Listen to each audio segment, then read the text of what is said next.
In a world where dreams collide, Sarah's voice a gentle guide. Through the realms of time and space, she takes us to a sacred place.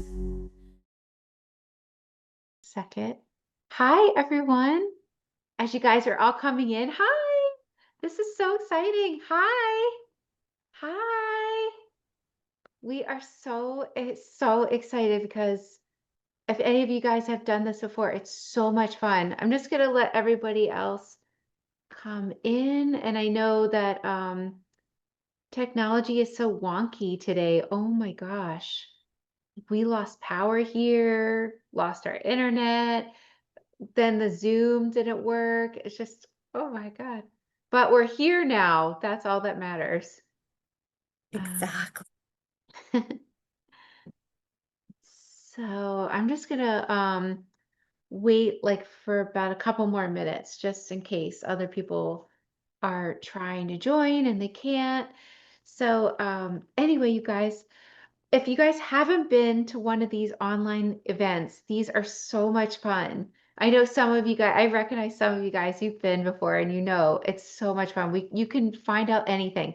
There's no censorship here, so you can feel free to ask anything. And I have some of you guys sent in your questions. We're going to keep it quiet, like, so you're going to stay muted just so that we don't interrupt the hypnosis and we don't interrupt Crystal.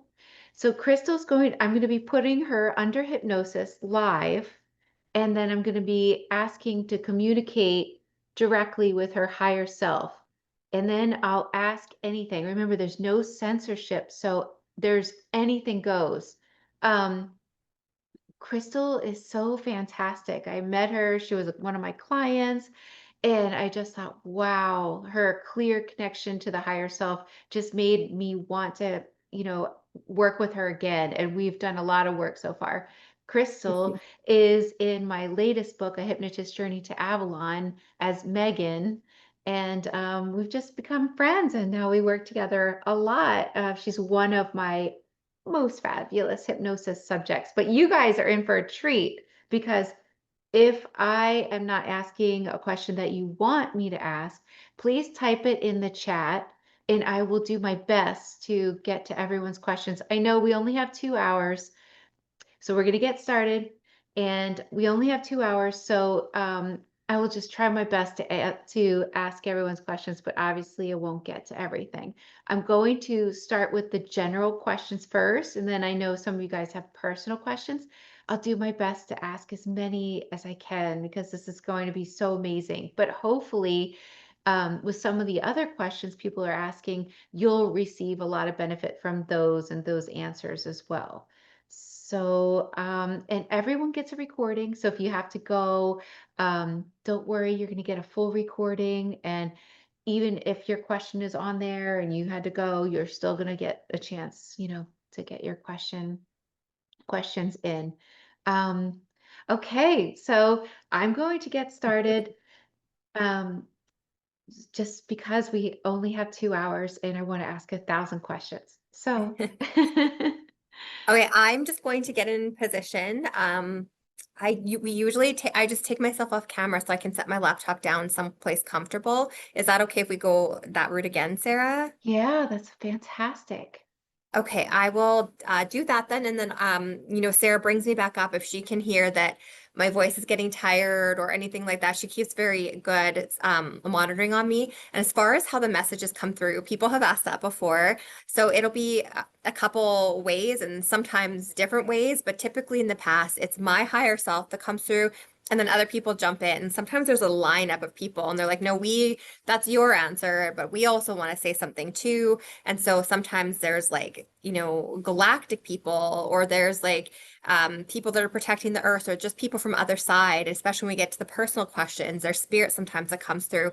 So sometimes you'll hear me say higher self or they, or so it does interchange who's coming through, but whoever comes through, I always believe is the one that needs to get that message through the most to all of you. So I'm going to take myself off camera, get ready, and I will just give you a hello when I'm good to go. Sounds good. Perfect. And let me and just so you guys know, I will be hypnotizing her live.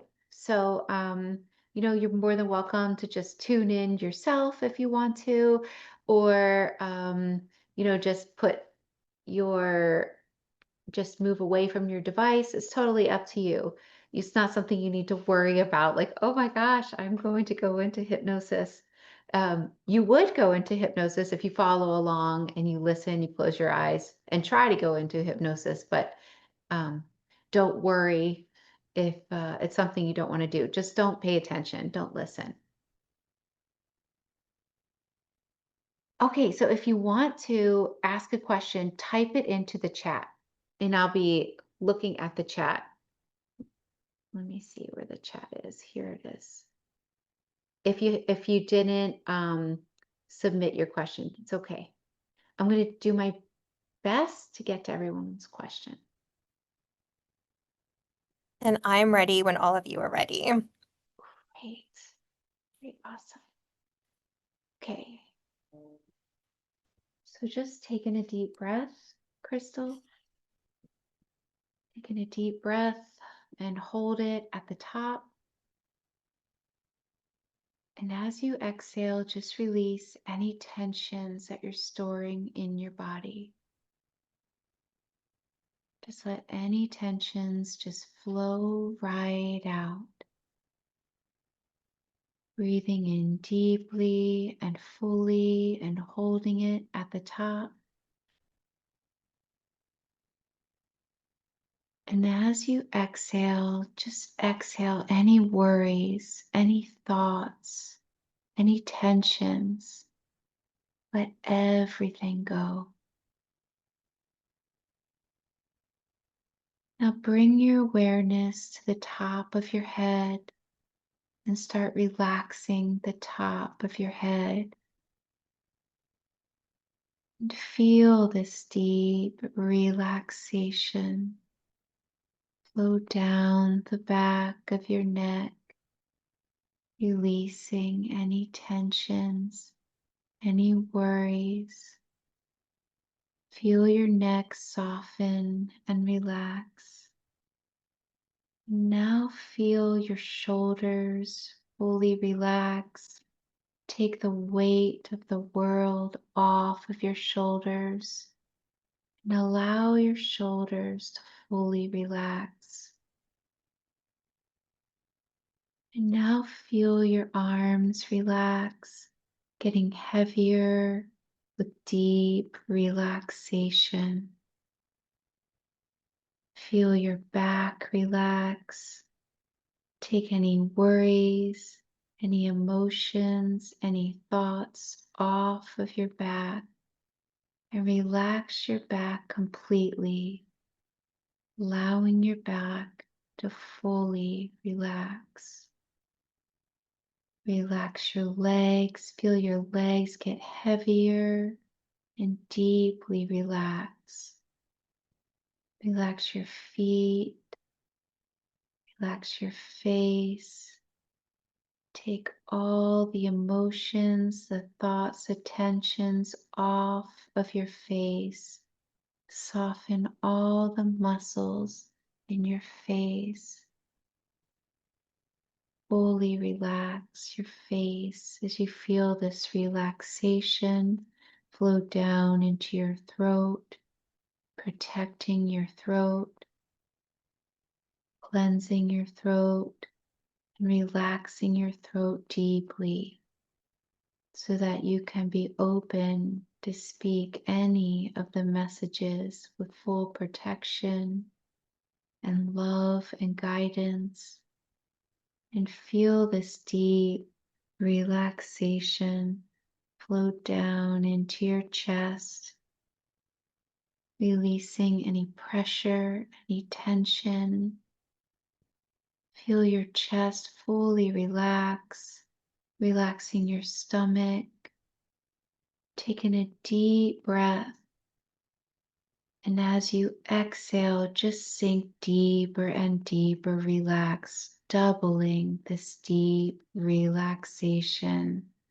Now taking another deep breath and just drop all the way down, deeper and deeper relax, connecting deeply with a higher self. Can I please speak with Crystal's higher self now, please? Do I have Yes. permission? Yes, we are ready. Wonderful. I know that you know that we are in a group today. Is there any particular message you would like to give this group? We want to do a shared message for both your subject and the group on this call, just in regards to worry. And that is something that is applicable very much to each and every human on your planet.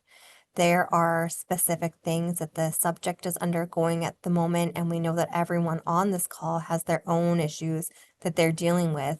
Now, sometimes the constructs of your mind can create even more problems where you feel problems already existed. And as we were putting Crystal under today, what we were showing her is she's had some pain on one of her rib cage bones right underneath her breastbone. And we also had that go over to her left side. And what we were showing her is like a python wrapping around her rib cage and just giving her the image that when you have a problem that you're experiencing in your life, something that is causing you some anxiety or troubles, it's weighing on your mind, and you allow that to continually sit in that space and you mull it over and you give it more and more attention, what you're essentially doing is almost wrapping this problem tightly around you and constricting the flow of your energy with this worry. And what we want all of you to know is that you are the controllers of your mind. Now, that's not to say that problems that arise aren't going to give you some moments of pause or cause you some of those feelings that naturally come with them. That's part of the human experience. But what we do want to say is that you don't have to give them as much energy as sometimes you do, because what ends up happening is that you make those problems greater than they deserve to be, or give them attention that ends up causing anxieties and depression and feelings of sadness in you that may have had a somewhat of a baseline existence due to whatever you're experiencing, but it's exasperated by the thought attention that you provide those specific issues. So allow the energy to flow through your body and not be so restricted. Don't allow it to tightly wind itself around you, almost holding you prisoner in a cage of this worry. Allow yourself to acknowledge the problem, to say, if you possibly can, I see you, I'm going to step back and almost look in like an observer, which is often what you do, Sarah, with your hypnosis subjects. And again, give it the attention it needs, but not more than it deserves. And that is something we want to share with you and have you share more broadly so that, again, you remain in your energetic space to be able to provide areas of your life that are more deserving of your energy, that energy which then you can provide it because you haven't been so depleted by giving it to these worries. Oh, wow. Thank you for that. Do you feel, I know you just said that you wanted to give this message to the group. Does this group need any other messages like that? That is a message for this group that we would encourage to spread beyond the confines of this group. It's something that we think all of you, existing within this human plane, having this human experience need to hear, just because there's so many things coming at you all at once. So even within your own life, if you are blessed enough not at the moment to be experiencing a tragedy or an illness or something of that sort within your own immediate family, just looking at the news or looking what's out into the world and what's happening with your world can cause anxieties and can cause fears for people. But again, giving that too much attention sometimes fuels the fire of those problems, or again depletes your energy, and you need to be able to reserve your energy again for what it really needs to be reserved for, which is spreading light and spreading love and making sure that you stay healthy to be able to transition through the changes that are happening within your own planet and within the universe. So we encourage you to hear this message, but also to share more broadly. And we think it has applicability to everyone on the planet at this current time. Wow, thank you for that. Do you have any like tips on how we can just not give our worries attention? I mean, seems like everybody's worried about something right now. So one thing we did with, again, your subject that is under hypnosis at the moment was this morning, she was experiencing elevated turbulence, emotional anxiety due to some personal situations that she's experiencing. And we were having trouble getting through to her on how to calm these emotions down. It was building and building and building. She was replaying things in her mind. And what we did was we tipped her off to something that she had seen online on a post that she didn't give much thought to, but it was about humming. And if you hum, that's the only thing that you can focus on in the moment. Your brain tunes out everything else, and all you can do is hum. So if you're experiencing thoughts that are just repeating and repeating, if you're feeling your emotional levels, heightening in a regard that you realize that you're heading into a space that you're giving it too much energy, try humming. It does two things at once. Again, it allows your brain to only focus on that and not what is giving you the worries. And second, it is a sound vibration. And sound vibration, as some of you may know, does a lot to not only soothe your emotions, but align your chakras. It calls almost in your spirit team and your angelic supports. They naturally tune in to anything to do with sound therapy, sound vibrations. So you're almost calling them without having to do anything with the mind to call them. So just humming, it automatically, again, allows you only to think of nothing but humming while calling in your support team, almost like a beacon to say, this person needs us right now. And they sort of surround you and recognize that something's going on above and beyond what they normally do to support. And it will automatically just decrease some of those heightened emotions or tensions that you're feeling. And that is a great practice to do in the moment when things are just escalating. Oh, that's beautiful humming. Wow, thank you. I'm going to ask some of the general questions first.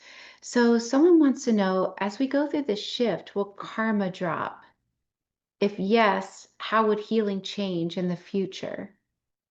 It's a great question, and karma is dropping. But the interesting thing that happens, and this links very close to what we were just talking about, is the worries about our own situations. And what's happening now is that you're almost creating your own karma while you're on Earth. So if you do something to someone else, you can ask for forgiveness, but you should, we should be kind to one another and recognize our areas for growth. But karma isn't going to follow you to your afterlife like it has in the past. A lot of these karmic debts are being paid off right in the moment and are being settled as you move through your timeline here. However, we feel that many of you, again, are holding on to emotions that are holding you back, and you're creating a karmic loop for yourself. You are holding on to energies that you need, again, to release and let go. You need to let this energy flow. That is the whole purpose of energy. It's meant to be constantly moving. And when you hold on tightly to certain situations and don't allow that energy to flow, you're creating a karmic, almost tornado around yourself. So again, recognizing your thought patterns, your emotional sensitivities, anything that might be bothering you that you, again, are getting looped into, and taking a step back and recognizing what happens so that you can break that pattern and release almost what you're doing, again, to be this karmical loop you're creating for yourself.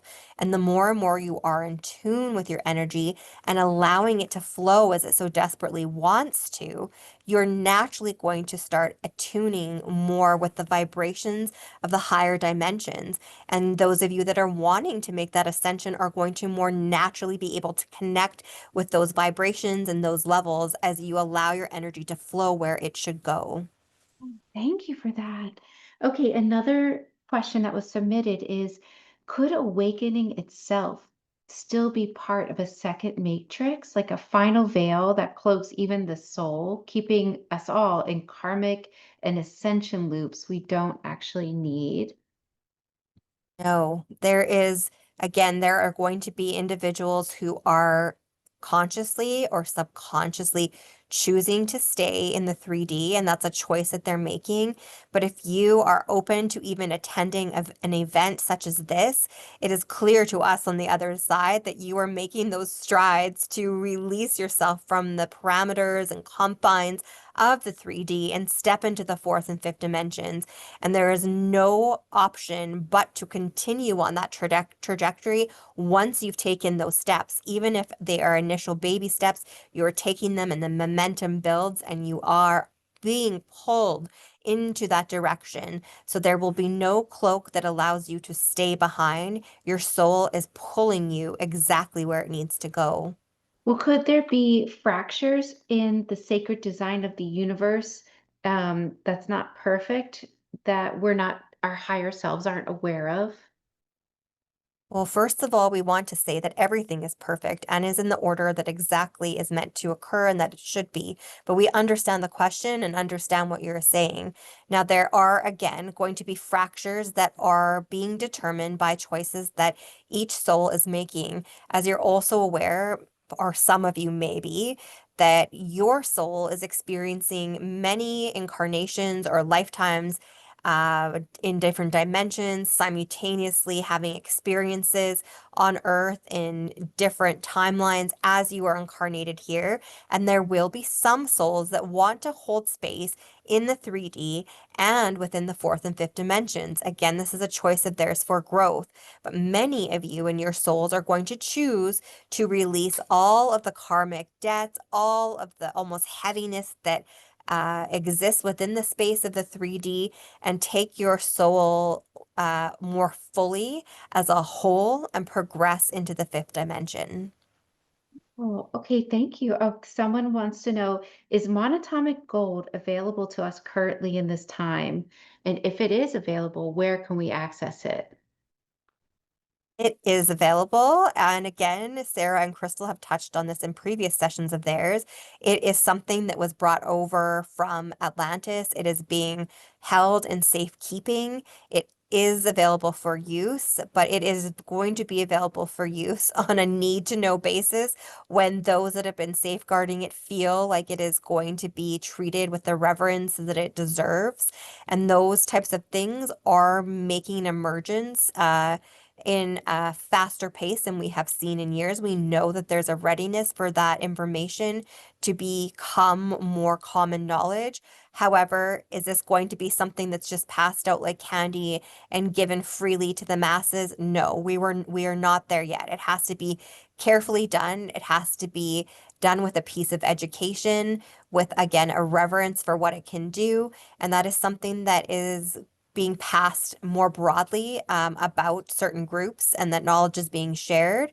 But as far as it coming to the masses, we're not quite there yet. Okay, well, how about just for this group? Where can this group, access this monatomic gold that is good? Can you scan and look for it and tell us where we could find it? So there's a lot of it that has been hidden in Egypt. Now, if you do take a trip there, if you astral travel there, you will get a sense of where it's hiding. Some of these things are waiting for certain souls to find it. It's almost like a lock that is going to be open when the soul comes into close proximity with some of this hidden knowledge. It's almost like your soul's essence grants this lock to be opened with the key of your energy and open and access is given. Now, we would say that that would be the most heavily populated part of your earth is for atomic gold would be monatomic gold would be in Egypt. There are other areas of the earth, but they are more hidden within cultures that keep things very, very private. But again, if you travel there, there's going to be a connection with your soul that some of these tribes have understood for years. Again, it's going to be something that is seen, not heard. It's going to be felt by a connection telepathically, a connection of your souls. So if you travel, for example, to a certain place in Brazil, there's monatomic gold there. There is monatomic gold hiding. Just one moment, please. We're trying to show her where this is.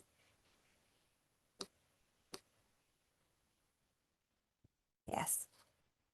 There is monatomic gold in China.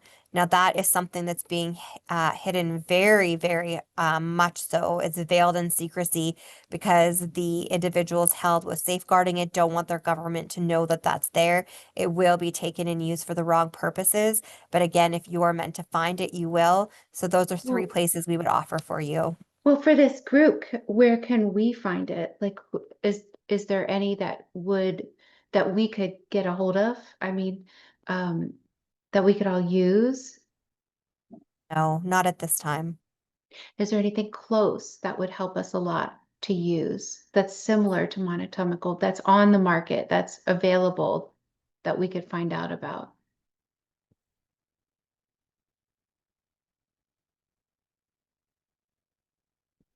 Most beneficial thing for all of you at this time and for your healing and for that journey of releasing toxins and viruses, parasites, and bacteria within your body.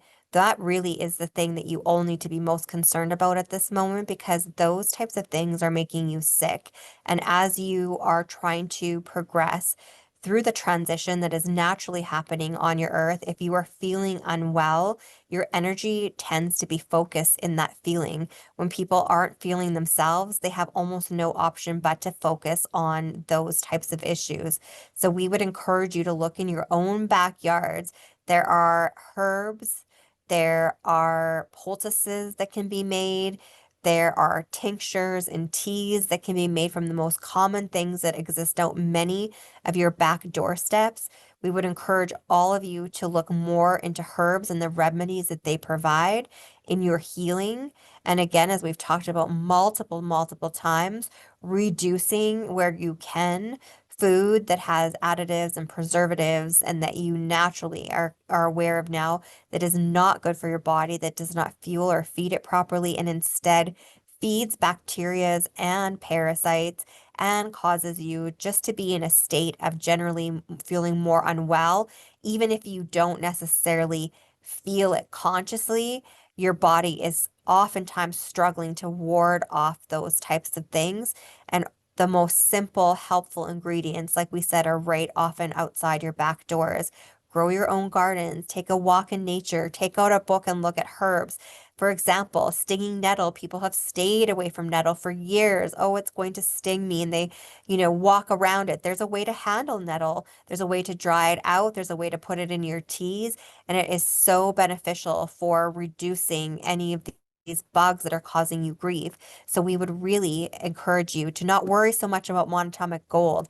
What you really need to be worried about, again, is that things internally happening in your body that can be reversed or soothed or diminished by looking at the herbs that really do exist in your own backyard. Okay, thank you. Thank you for this. Someone wants to know, will Bitcoin drop anytime soon? Does it make sense to buy it now? So this market is one that is often quite volatile. There will be no market that is completely secure with all of the various political factions and agendas that are occurring at this time. But as for the question and a drop immediately, no, we do not see that. We see that being one of the safer investments at the moment. But we should make it clear to you that there will be a financial collapse at some point in your future, and nothing will be safe. And that is being done on purpose to bring you all to a point where you recognize that you cannot put your hopes for your future in things like that are intangible. What you need to recognize is that you should be building things within your own community. You're going to end up going back to the barter and trade system. So what can you do to build up your skills or what you have to offer your community value? That would be what we would encourage you to invest as far as your energy and resources in. But if we want to loop back to the question of Bitcoin, at this present time, we do not see a dramatic drop within the next year's time. Okay, thank you so much for that. Okay, so here's another general question. Is Botox harmful to use for facial wrinkles or for beauty? No, this is not my question. Is Botox, I'm always asking for beauty tips. Almost every human is, and we understand it. It is a lens from which you have been conditioned to view yourself for this certain type of beauty that has been standardized within your world. And we often speak to Sarah about how we don't see you that way and that beauty comes within, but we recognize again that that is easy for us to say from the outside looking in. Now, back to the specific question about it being harmful. It absolutely is harmful, and there are multiple layers to this. So your liver, within almost each and every one of your body at this point on Earth, livers are being burdened with toxic levels that we have never seen before. Even if you eat the cleanest diet possible, there are chemicals that float within your air, that are on your cooking tools, that are in your antibiotics, that are in just vitamins that you take over the counter. So your liver is more overburdened than ever before, and your liver processes absolutely everything that is put in your body. Now, when you inject Botox into your system, it does stay in the area that you injected in for a certain amount of time. And as it starts to wear off, those particles move through your system and they end up having to be filtered through the liver. Now, the liver already, again, is weighed down somewhat, and that being such a heavy toxin, it clogs the liver even further. So you get benefit from looking younger in the moment, but the added energy that it takes for your liver to process that specific toxin, it really is the risk versus benefit or the risk versus reward. And that's what we would encourage you to think about when you make the decision to use those types of things. Thank you so much. Okay, now I'd like to ask Patrick's question. Okay. He's just wondering if he's had a past life as one of the animal people in the last days of Atlantis, specifically a cat person. Not a cat person. He was a bird person. So we see very, very clearly if he were to go back and look at some cultures of more indigenous origin within North America, and look at, for example, a headdress that they would wear with like a beak on it. That is more what he would look like within Atlantean times. So he did have the animal origins that were in that culture, but he was a bird person. Was it as a result of any experiments, or was it just um, Yes, it was. It was almost all of those ended up becoming really prevalent due to what you would be familiar with in your time. Vaccines, they were experiencing or they were experimenting with that very similar technology, and they were the injections caused mutations, caused things like the animal people in family lines that didn't originally have that within them.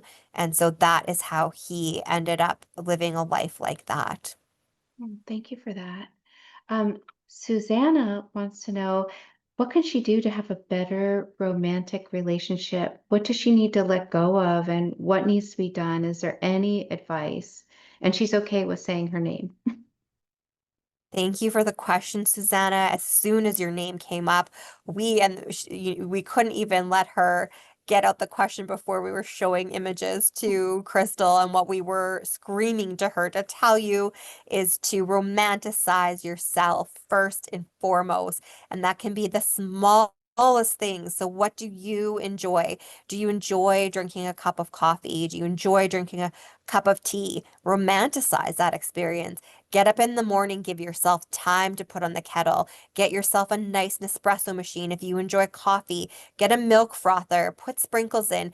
Do something for yourself that feels fancy in all of the smallest ways. Be your own best romantic partner first. Make your life seem romantic.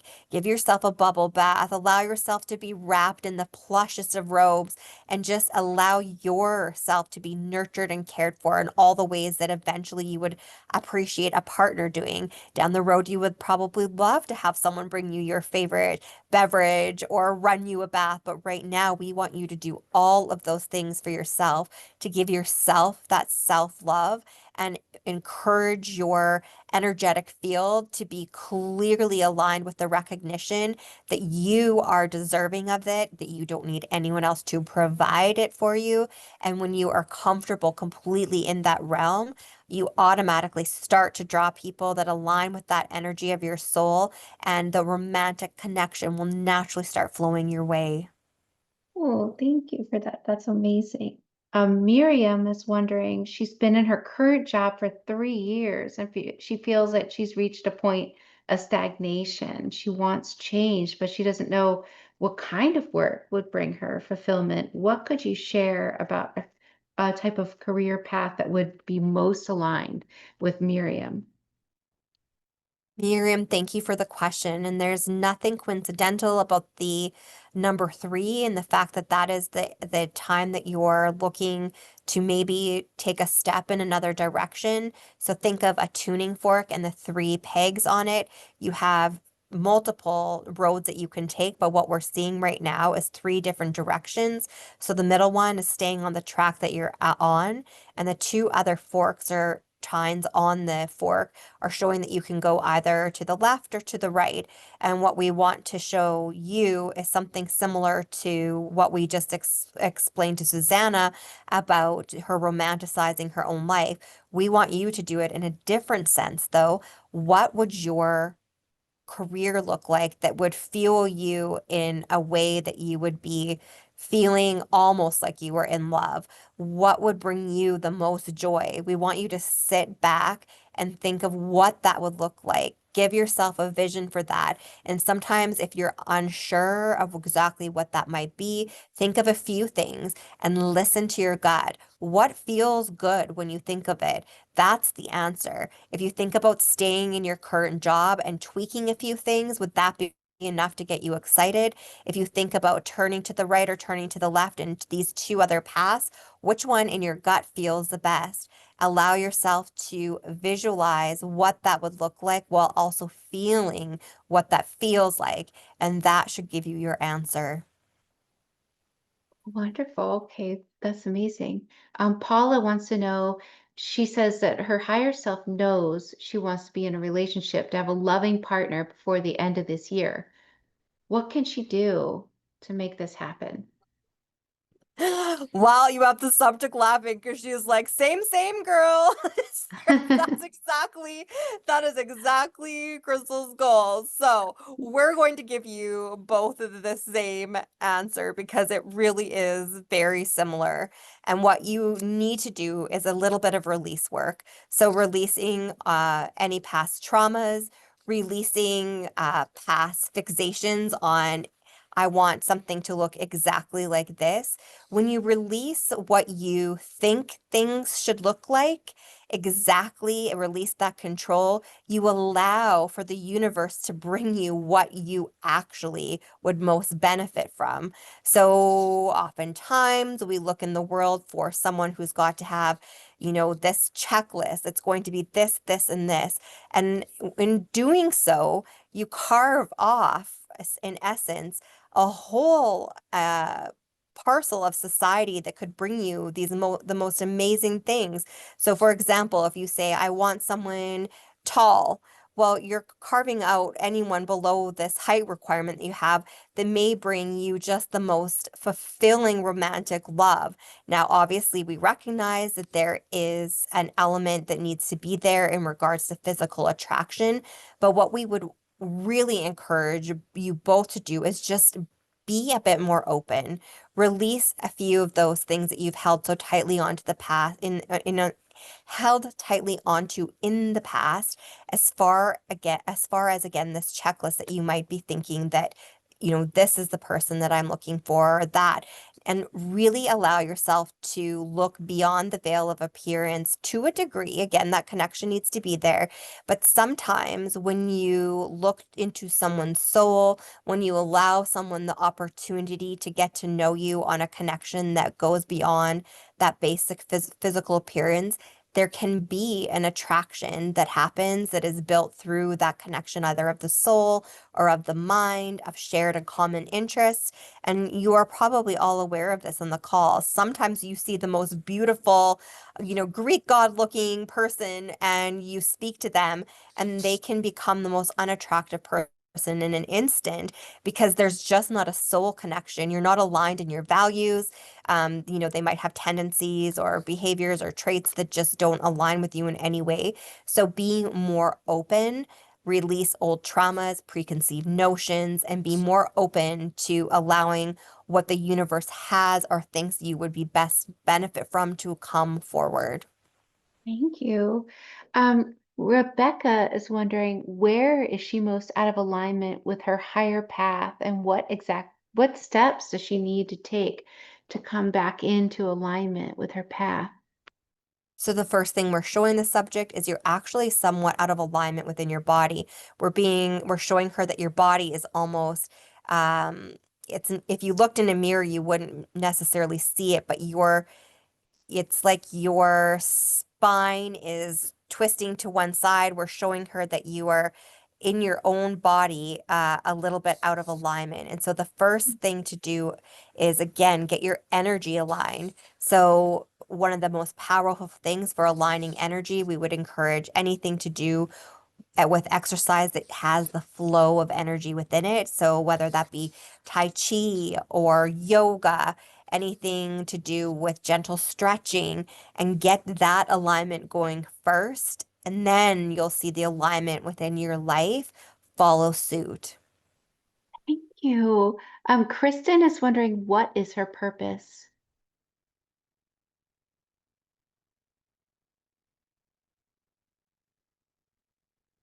So, Kristen, we are showing Crystal that you have this very gentle humor about you. You have a way of capturing people's smiles, we want to say, but not in like always the most outlandish ways.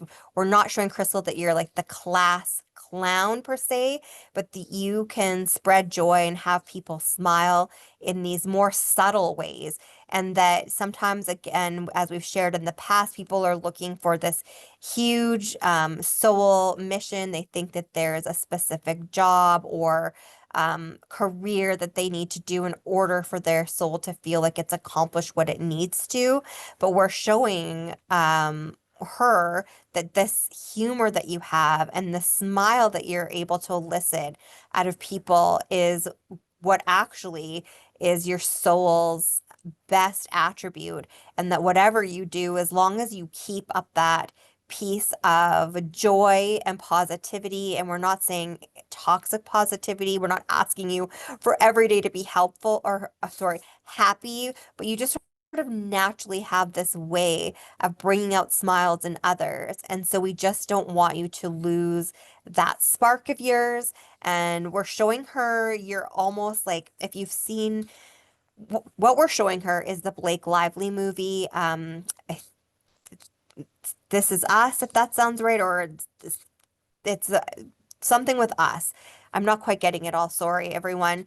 But Blake Lively, it works in a flower shop, and we're showing the subject that that would be something that you would actually be very well suited for. We see you walking down the street with bouquets. We see you surrounding yourself with flowers.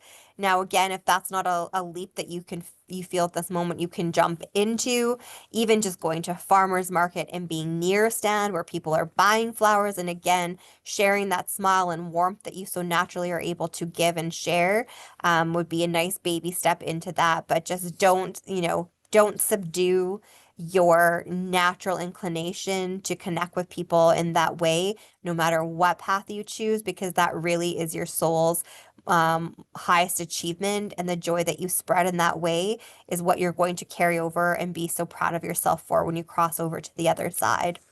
Oh, that's interesting. Are we proud of ourselves, like when we cross over? You are. Now, of course, the ego is not the same over on the other side as it is here, but you're absolutely proud of yourself. You're like, it's somewhat even a sense of relief. It's like, okay, whew, I got that one right. I got that piece of my life right. And when it comes down to it, all of you are going to be most affected by the smaller moments in life versus the grand things. You know, when you pass someone on the street and they dropped something, did you offer to help pick that person's, drop belonging up? You know, when someone said good morning to you, did you say it back? Did you hold open a door for them? Those are all of these things that add up the most and seem to matter the most to your souls when you cross over, because it really is that, what can I do to connect with someone when I have nothing to benefit from it? And those are the moments that add up so much. And so, again, when you look at just being in these moments with people and offering something that warms their soul, yes, that is what your soul is going to be most proud of on the other side. Amazing. Thank you. What's to come for humanity as we complete 2025 and head into 2026? Can you tell us what is to come? What's the most likely?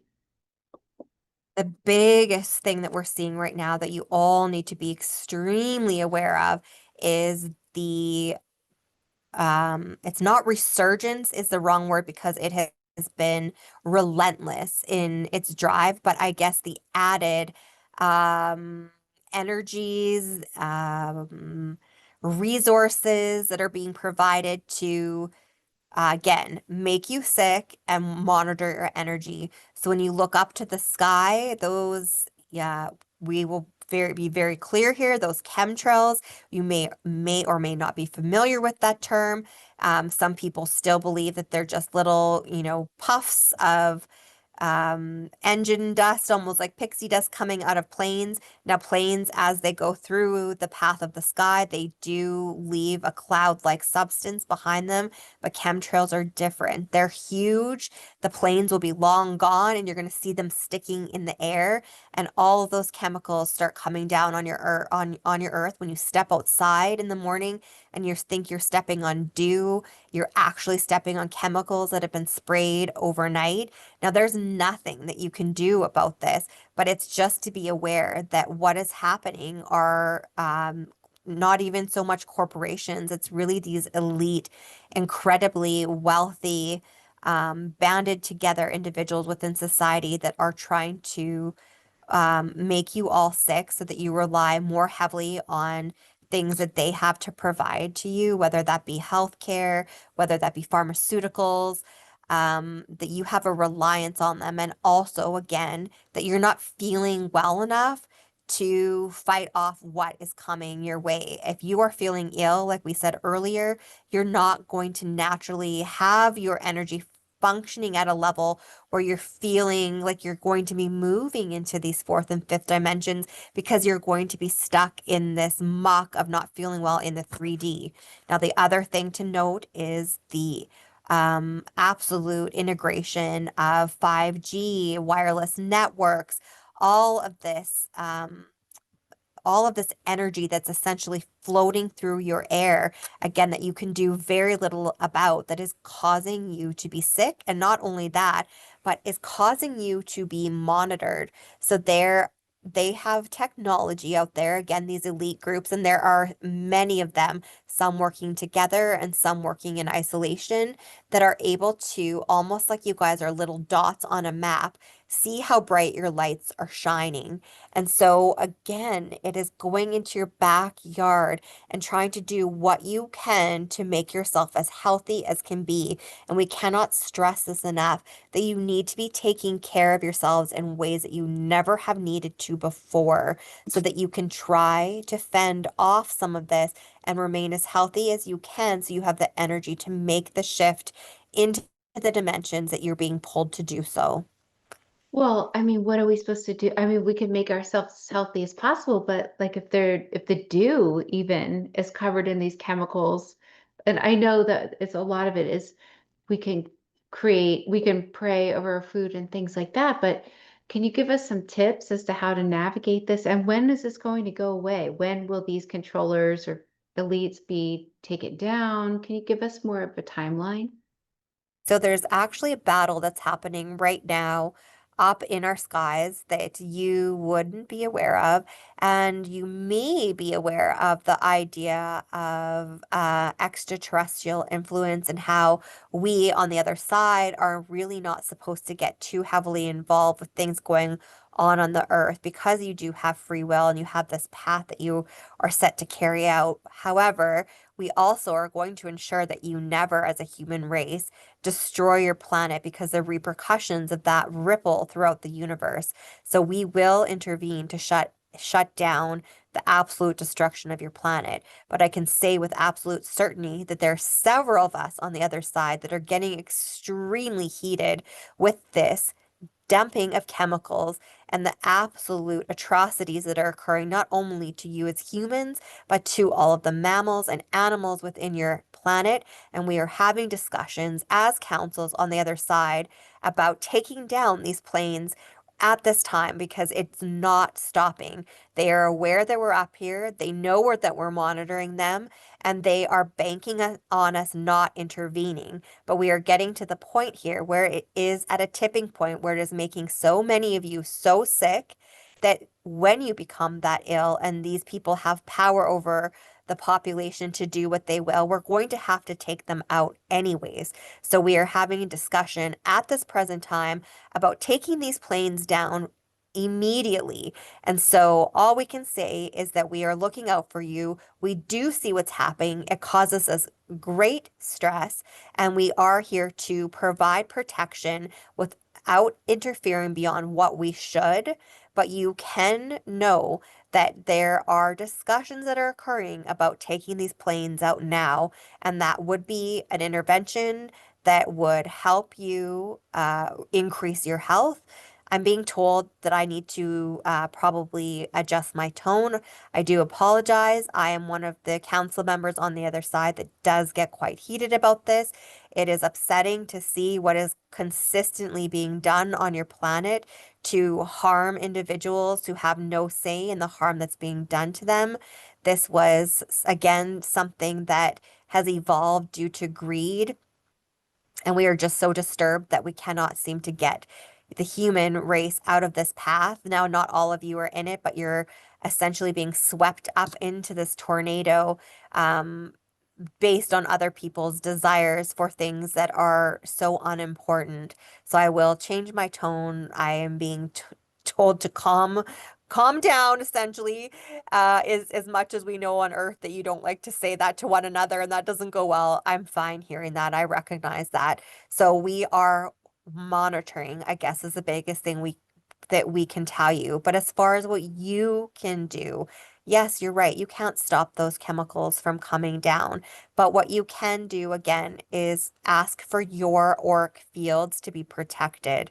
So before you exit your house in the day, ground yourself with Mother Earth.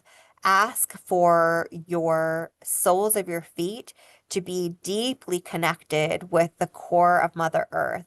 As you are looking to step outside for the day, surround yourself in beautiful white protective light, so that even if you do step on the dew, ask that it is not absorbed by your body, that this protection that you put around yourself will be able to keep it at bay.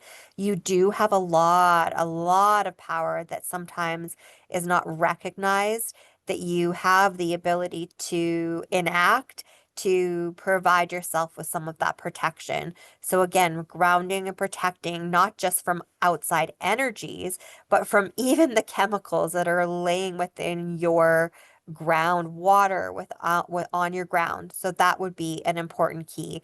And then at nighttime, before you go to sleep, if you can unplug your wireless, or unplug your devices that allow you to connect to the internet, that allow you to wirelessly do tasks within your house.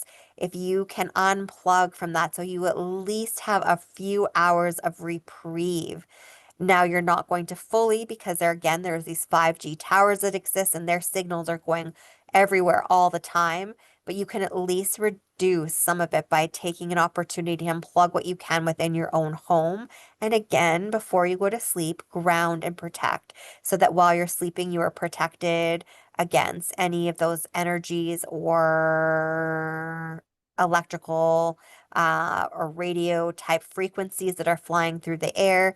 And again, deeply connect yourself with Mother Earth, not just connecting with her to keep you grounded, but connect with her because she has the ability to attune you with the energies of nature, which naturally counteract many of the things that you are feeling on Earth at this time. Wow. Okay. Gosh, I have like 1,000 questions, but how long will this last? Like, if we're shifting into 5D, how long are we going to have to try to not get sick and try to, ground and Yes. protect and avoid basically everything in our environment? Yes, so as you shift, these things will start to fall away. Now you are going to ground and protect always, even in 5D, but for different reasons. You're not going to be fending off the same types of things that you are now, but you're going to just recognize that when you ground, you're connecting yourself to Mother Earth, and the benefit and the flow of that energy is so substantial that you will continue to do that even in the fifth dimension. And the protection of you is just ensuring that your auric field stays in the most beneficial state that it should for you, that it's functioning at a vibration that is most beneficial for you and your energy field. In the 5D, you're not so much protecting it from other people, you're just keeping it aligned, I guess we should say. It's like taking a multivitamin every day or a probiotic to keep yourself regular. That's in essence what you're doing within the 5D space, is just sort of attuning yourself like a tuning fork every day, just to ensure that everything is aligned and that you're functioning at optimal levels. Now, again, as you make these advancements into the next dimension, these types of things that you're experiencing are naturally going to fall away. And you're going to see that because you're going to look up in the sky and those chemtrails are not going to be there. You're going to step out in the morning and there may be some wet grass. It will be from rainfall. It won't be like, where did this come from? It's basically been dry for days. Why is the grass all wet? They're going to be clear things that are happening that are changing, that if you're looking for them, you're going to start to see. Like how much longer? It really will be dependent on the soul's journey that each of you are experiencing and those agreements that were made before you came to Earth are playing out. Now, as we said before, there are your timelines that you have with these multiple soul splits that have occurred. Some will be starting to shift and already have completely shifted into 5D. Some are staying in multiple three, four, fifth. Some are going to just maybe stay in fourth for a little while. It really is dependent on what you need for your specific soul agreement and your specific growth. And you were saying that you get heated, and could you tell me more about yourself? I'm just really curious. What kind of council are you part of, and who are you?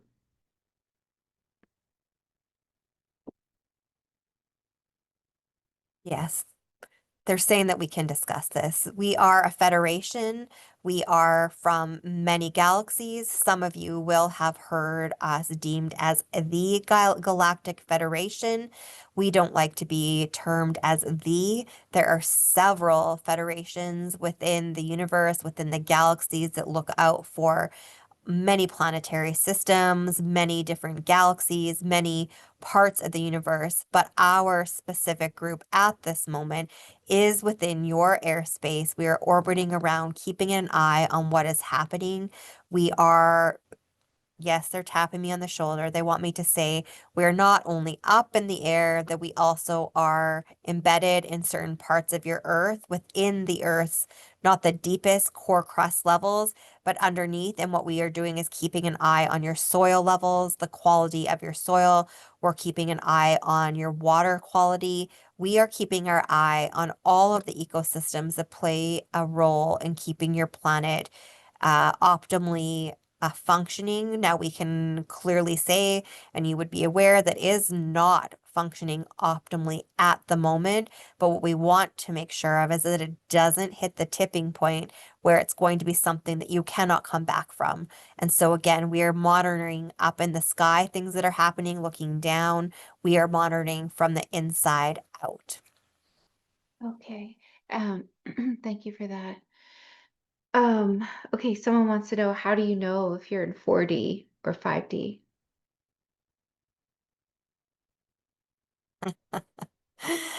Oh, we're just sort of having a bit of a chuckle because humans, there's such a need to have such context around things. Again, it's this almost this need for control. Like, am I exactly here? Am I exactly here? And when will I know it? And it goes back to what we were discussing earlier on, is that you just need to allow your energy to flow and trust the process. And all we can say is that it really almost is a state of mind, and you will just naturally feel more aligned. You're going to feel more often happy than sad or upset. You're going to feel more connected to your fellow humans. Those are types of things that you can look for if you're really wanting to try to peg, like, am I heading in that direction?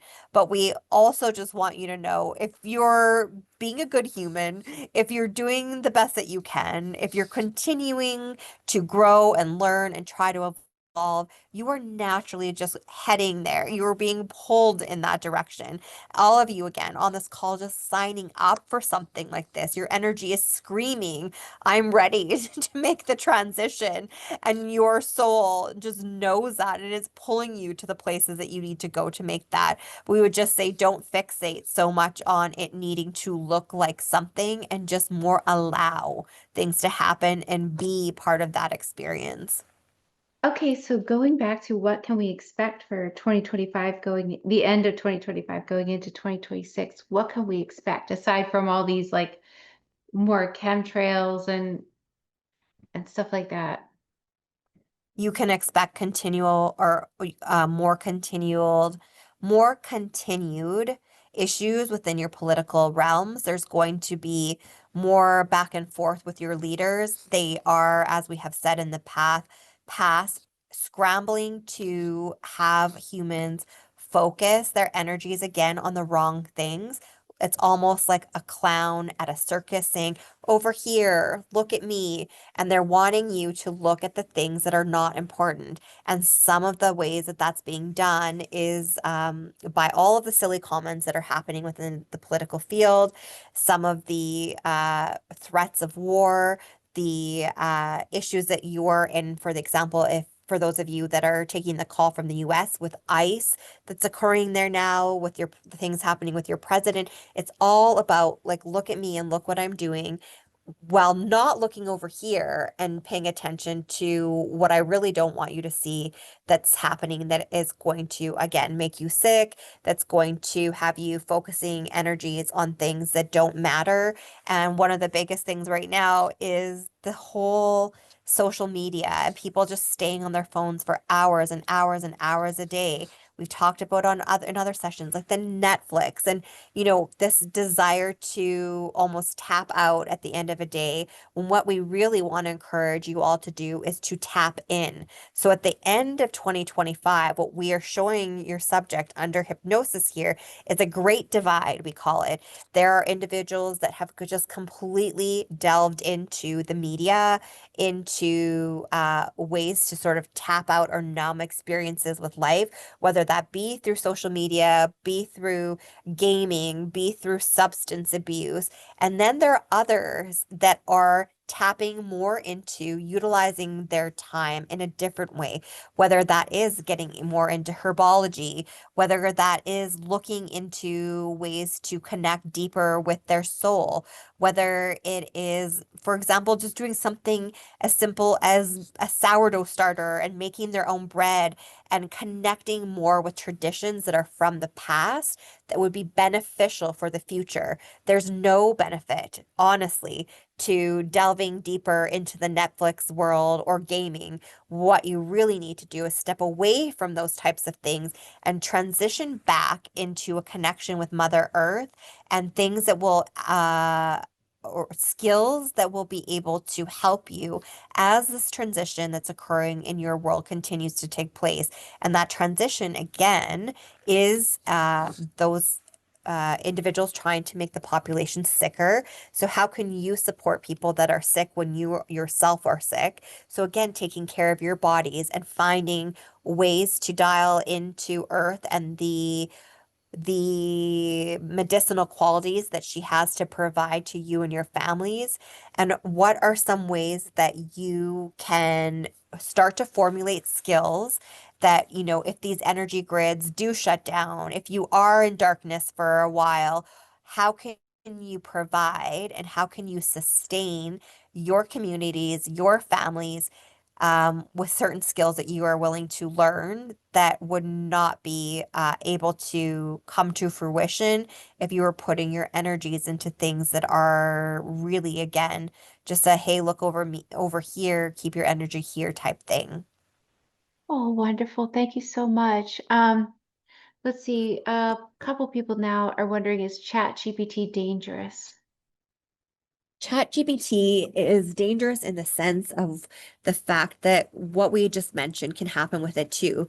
There are individuals who can get so obsessed with the creativity that can be found in there that it's almost like a drug addiction. They get such a dopamine rush by seeing things generate so quickly that they will sit at computers for hours at a time asking these AI type tools to create this and create that. Now, at the same time, it's opening a world for people who haven't had access before to see some of these creative type projects in their mind come to fruition. So it's all about balance. Also, we have shared with Sarah in the past that spirit, that those of us on the other side, whatever you would like to call us, we are working through this technology as well. So if you ask a question, there's an opportunity sometimes for us to get in and be part of that answer and provide some hidden knowledge to the masses that we wouldn't have otherwise been able to provide. And we are protected in a sense, and we do so because it's not incredibly obvious that it's coming from us. There's a belief that it's just like being pulled from all of these resources from this robotic type system. But in fact, we are cloaked within the system now to be able to provide some information that has been hidden throughout the years and more readily give that accessibility to those of you asking the questions. So we would again just caution that there is a balance to be found here. There, just as there is with almost anything. So you don't want to delve too deep into this and allow it to occupy all of your time, but also for some of the things that we just described, if you're looking into herbology, if you're looking to create a sourdough starter, asking for those tools and quickly finding the answers can actually expedite your growth and allow you to more quickly lean into some of these things that would be of benefit for you. Well, if the beneficial beings can use it, can nefarious beings use it? Yes, there is that balance. There is not that is not, I guess, so much a balance, but it is again just the polarity that naturally exists on Earth. There is the light that comes with the dark. And we would ask you again to tune into your energies. So don't blindly accept anything. If you receive a piece of information and something feels off, question that.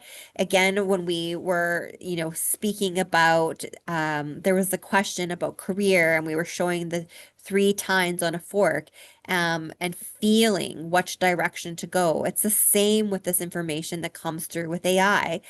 Listen to your gut. Does that information resonate with you? Even if you've never heard of it before, if you don't know anything about sourdough bread, for example, if something comes through asking for an ingredient that doesn't feel right to you, listen to that. So, this isn't a tool just to be, blindly taken. You still do need to have some discernment and allow your soul to guide you because it always is trying to speak to you and, steer you in the right direction if you just give yourself the opportunity to tune in and listen. Well, just out of curiosity, there's so much effort to try to make us sick. In any way, are any of these elites trying to use ChatGPT? Because it seems like whatever we're given comes with a price. So I'm just The curious. biggest price that's going to come is that there's so many individuals who are going to love this technology, and rightly so. There's a lot, again, to be benefited from knowledge that can come in such quite quick succession. But as we've said, it can become like an addiction. So what we do see occurring in the future is that this is going to become more expensive. So it's like a casino where you might start on the penny machines and now you're willing to play $1, and now you're willing to be at the blackjack table putting down $25. Essentially, that's what's going to start happening with this technology. Right now, the cost isn't exorbitant. People can, most people can afford it. Workplaces are integrating it into, what they offer their employees even. But what is going to start happening is more and more people become comfortable with this and start relying on it so deeply, the price is going to increase. And that's another way to gain power over you, because you're going to, some people almost become bankrupt because there's, again, such a draw and now a need and a dopamine fix to getting this information and having their life packaged up in a way that relies so heavily on it that they're willing to pay anything for it. So be mindful of that. Again, it's a balance. Ask questions, but don't require your life to be reliant on it. It's a nice to have, it's not a need to have. You can still go to a library, you can still do an internet search on your own, you can call up a friend, call up your mom for a recipe. It's all about the balance. But they're recognizing that they've built this system already where people are just so integrated with technology, and this is just another natural step into it. But if you become so reliant on it that you're willing to pay anything for it, there's going to be a cost that's deeper than the financial one for your soul. Thank you for that. Someone wants to know, are there 12 or 13 zodiac signs?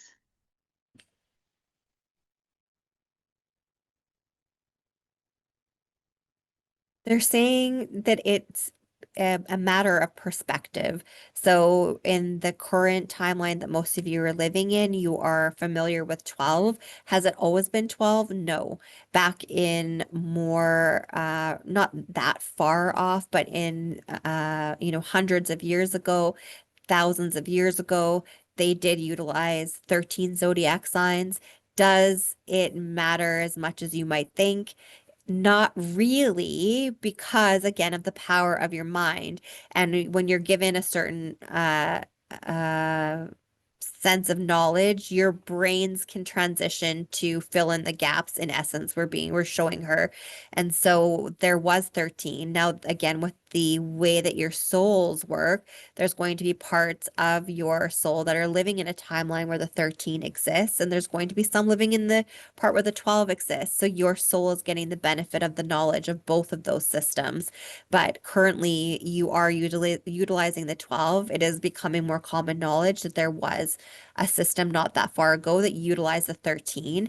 We want to recognize that we think probably the most important thing related to that zodiac calendar with the 13 symbols is that it also allowed the cycles of a woman's cycle to more naturally line up with that of the moon, and with the energies of that. So there is a resurgence of the divine feminine that is occurring, and that is why the 13th zodiac sign is coming more to the forefront. It really has to do just with the idea of 13 and with the way that that would shift your calendar, and again aligning with the energies of the natural cycles and rhythms of the moon and with your planetary systems. What is the 13th zodiac sign?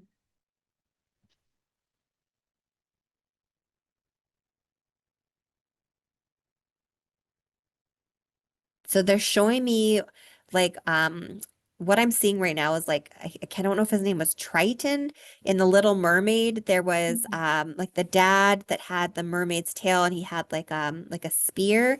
They're Mhm. showing me looks like that. So there was like a strength, and they're showing me him slamming down his spear, and that he had a balance of masculine energy was very much at the top of his body, but the bottom of his body where it was like the mermaid tail, or I guess in his case the merman tail, it was very much connected again to the rhythms of water and the flow found within that, which um, more easily connects with sort of a feminine feeling. So he very much had a duality to him, where when he was in the water form was much more calmer. They're telling me he was in his divine masculine, very, very balanced individual, huge connection to water. And they would say if you looked into the sky, what you would see is a star pattern, like the lower rod of his Triton going up in a straight line. And then, oh, they're showing me again the fork, like forking out like the trine that we had spoken of before for the image they were showing me of the career. So the 13th symbol has to do something with this trine. Thank you for that. Do the copper things in the ground work to clear the chemicals? I'm not sure what the copper things are, but is there anything in the ground that would clear the chemicals? So there's beneficial properties to copper. Well, not that we would encourage the ingestion of it or drinking out of mugs or ingesting copper in the forms of multivitamins. Their copper is actually probably been overdone for your bodies. It would be almost what we would deem to be more of a heavy metal at this point. But there's copper within naturally that occurs within your earth that is extremely beneficial in neutralizing energies and neutralizing chemicals. So areas where there is copper that is not in a way that's being ingested. So again, those of you that have old copper piping in your house, that's not something that we would encourage to ever, put back into homes now, because like we said, the body has been overburdened with copper, but copper within the ground is a very neutralizing type of energy. It emits sort of a neutralizing energy field. So if we're hitting on this question in the way we think we might be, can it absorb and neutralize some of the chemicals? Yes, but not to the extent in which the chemicals are being essentially spewed within your planet. It's too heavy of a load to be able to have those types of systems completely counteracted. So you said we should put a white light around ourselves, seal our aura, ground with Mother Earth. Someone was wanting to know, should we also put a bubble of white light around our family? Oh, that is always a wonderful idea. That's a great question. We would encourage you when you do that to not so much ask for permission from their higher selves, but just connect with the energy of them. Now, you can put a bubble around all of you at once, or you can look at each member of your family individually and put that energy around them individually. But just tuning into their energy when you're going to do that on an individual basis is really helpful, again, to making sure that the protective white light that you're putting around them is aligned with what they're needing or encompassing them in the right way. And there's nothing that you need to specifically do or know of. It's just that putting that intention out there, naturally what needs to occur will, but 100% doing that for your family. You can do it distance for family. You can do it distance for friends. We could even encourage you to put a protective white light around your entire house, the structure itself, to block some of those energy fields that are trying to, infiltrate your domains again while you sleep or whatever time of the day. So that visualization exercise and intention that you put out is very powerful. And you're right, it doesn't just stop at you. You do have the ability to go beyond that and help others as well. And if you are open to that, we very much do encourage that. So actually for the chemtrails, someone was saying you can put copper rods into the ground and point them to the sky. Would this help? Would this work? Again, unfortunately, the toxic load that is coming down is too much to be counteracted by something like that. Now, would we completely discourage it? No, there would be small benefits to it, and small benefits are better than nothing, but we do just want to, not sugarcoat anything and just let you know that again, the toxic load being dumped down on all of you right now is so great that which is why you heard the passion coming through from my friend earlier. There is a lot of upset and discontent just because this has increased so quickly, and the amount and the toxic load being dumped on all of you. And when we say that it's not just the human population, it's quite concerning. So there's just not enough copper, to counteract it at this time. Wow. And so there's communication that you may intervene. Um, what is the tipping point? Like, will you intervene or not? That really is dependent on what we see. Now, as we mentioned earlier, it is not that these individuals aren't aware of us because they are. When they are up in their plane, they've sent their pilots up to do this work. We are sometimes flying right beside them, trying to make them uncomfortable. We want them to go back and say, we saw them up there again. They are completely watching us. There have been some pilots that absolutely refuse to get off the ground. They've quit. They say, I don't want to be part of this anymore. Like, I don't feel comfortable in the skies. They're essentially surrounding me up there. And that's the messaging we're trying to send back again, and without intervening beyond what we hope to have to. And so are we doing enough by just exerting our influence by showing that we are present and aware? Is that going to be enough? We're not seeing the reduction in chemicals yet to show us that that has been enough, but we are hoping for a change. However, that will be up to these individuals who are doing this, but we will step in. We don't believe that any of you signed up for things to the level in which they are being done at this present time. So we feel like there's some overstep on this concept of free will, and that we have some latitude because of that. And so we are very carefully monitoring. And again, if we are seeing that this is not going to stop and the birds continue to fall from the sky and your fish continue to show up dead in your waters because of this chemical overburden, then we are going to step in and we are going to not just fly beside the planes, we are going to shoot the planes out of the sky. Okay, well, this is I'm a being told to I'm being told to step back. Being almost pulled back. I'm going to step back and I'm going to let my friend come back in and speak again. okay. Well, thank you. We all appreciate you. Thank you so much for the support and the help. But these controllers, don't they also get poisoned as well?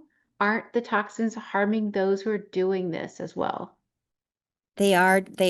And so what I can say to that is very much like some of the occupations that you have on your earth that are no different, where you had firefighters that would run into buildings in the past where there was asbestos. And it's one of the downsides of the job, and it's a great one.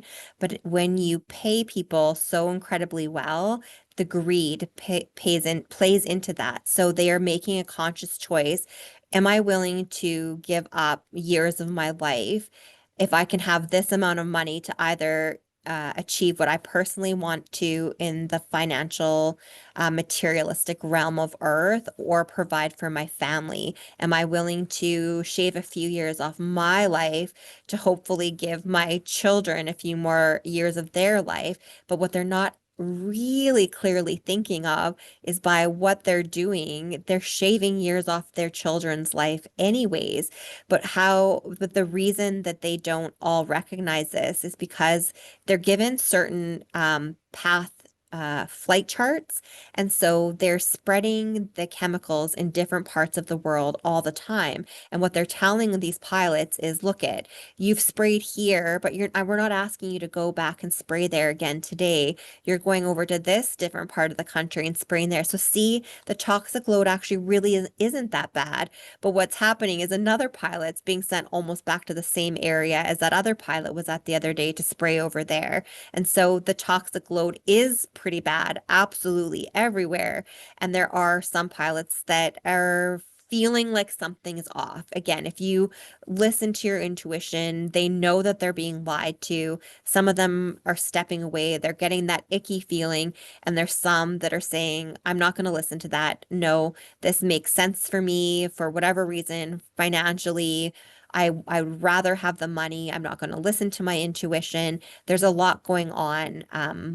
It goes back to the dawn of time. Like money speaks, greed is powerful. So it's all of those pieces that are in play. Well, I mean, is it even safe to go outside? Like, is it safe to eat? Oh, yes, you must go outside. And that's another thing as these things come out, that's a way that this information can be twisted back onto you that they would gladly latch onto. So you go outside, you get sick. Well, then you should stay inside. But the problem with staying inside is you could get even sicker. You need to breathe that air, even if it's not as fresh as it once was. You need to go out and you need to hug a tree. You need to connect with the energy of Mother Earth. And that's not done, obviously, as well indoors. You're not going to get the sunshine flowing into your eyes if there's a filter of glass in the way.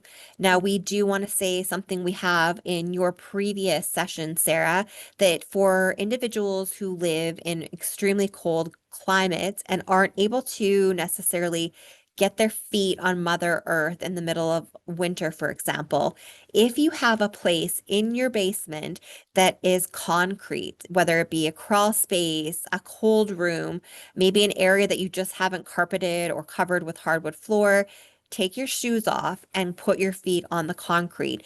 Concrete is special in the fact that the way that the compound is made, it allows for the transference of Mother Earth's energy still to come through. So take your feet off and you can still ground inside your own house if you have that concrete space available to you.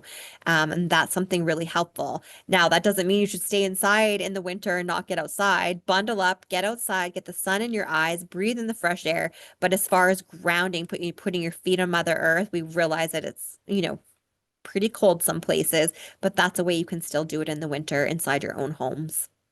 Since these chemicals being sprayed, is it safe to eat animals and is it safe to eat fruits and vegetables because everything's covered?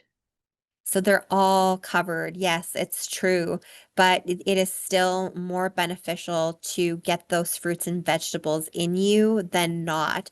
Within those fruits and vegetables, there is so much energy that comes from the sun that helps them grow, with Mother Earth, her soil that they come from.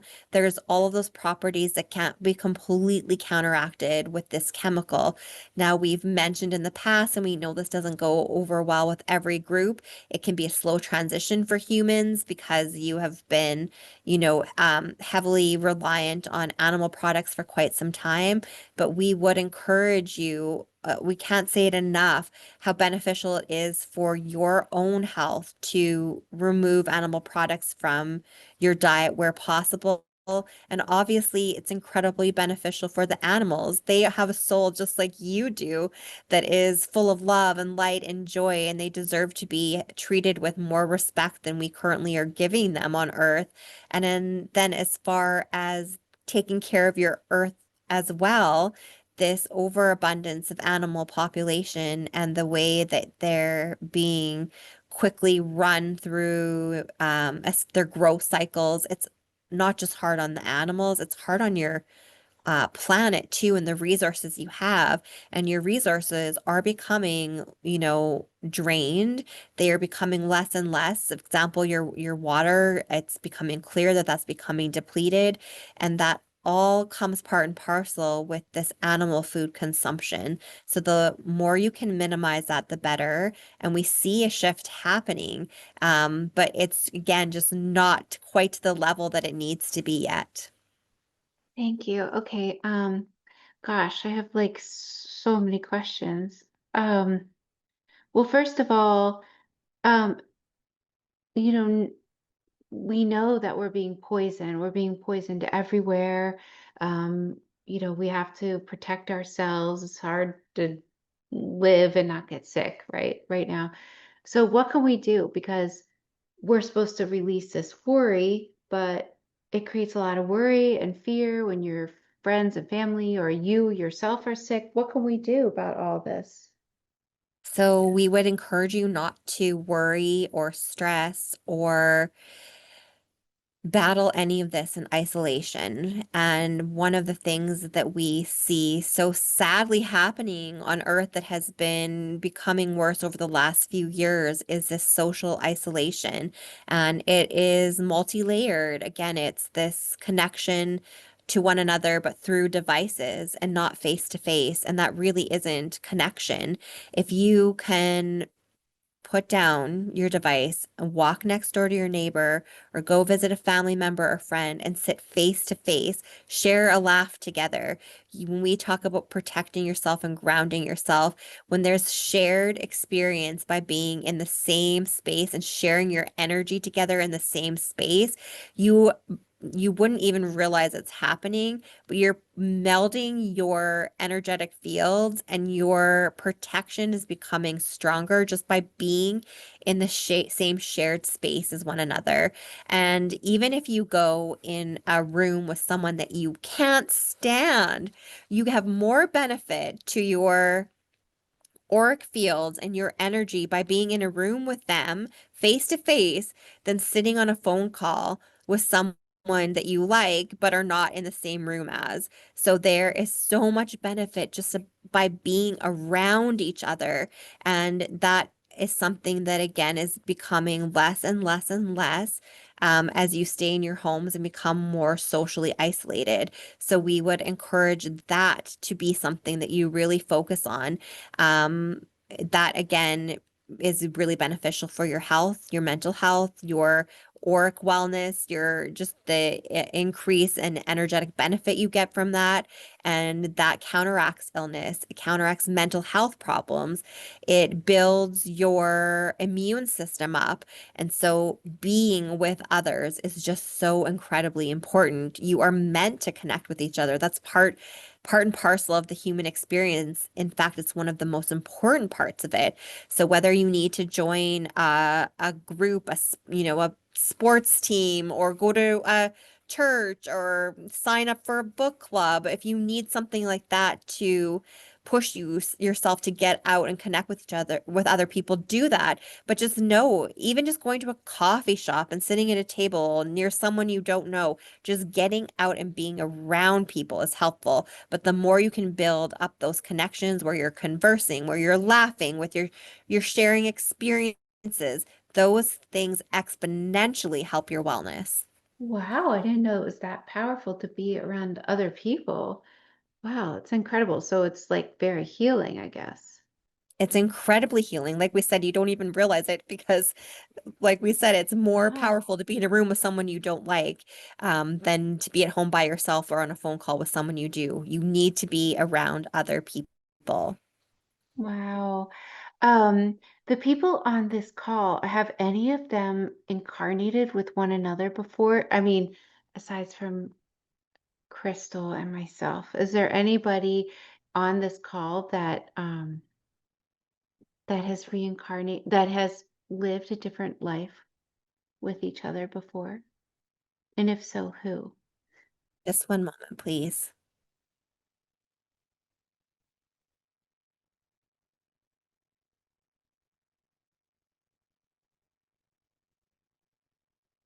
Oh, okay. I'm seeing a P, and an M. So I'm being led to Patricia and Patrick. Is there someone on this call with like a M name, like a Madeg name? Is that ringing true for anyone? There's Mel, Melissa, Miriam, and then there's a Pat.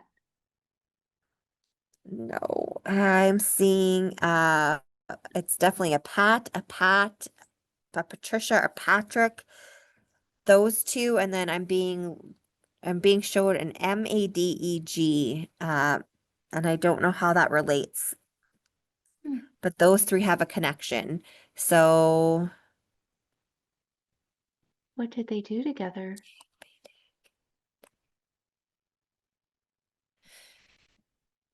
Well, so I'm being There's Mel Dormoy.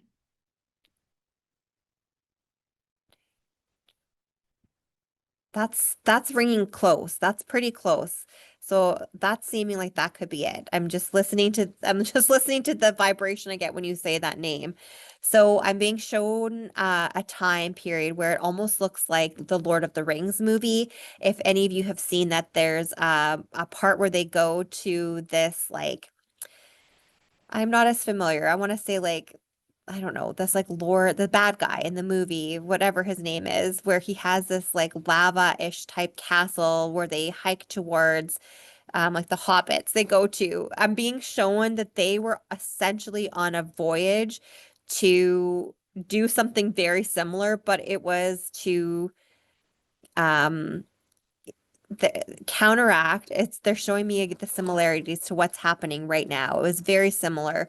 There were individuals in power who were depleting the resources within the earth, and these three individuals were going to infiltrate this area where a lot of the activity was occurring and essentially set up traps so that their efforts were thwarted.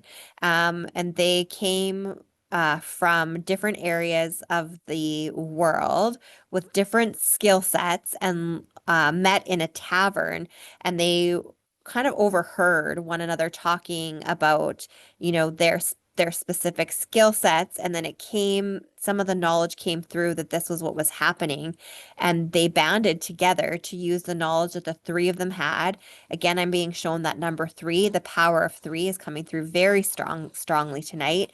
And the three of them used the skills that they had to hike up to this area, to almost what they're showing me is put little landmines within there to thwart some of the efforts that the individuals in power were doing at that time to damage Mother Earth. Thank you for that.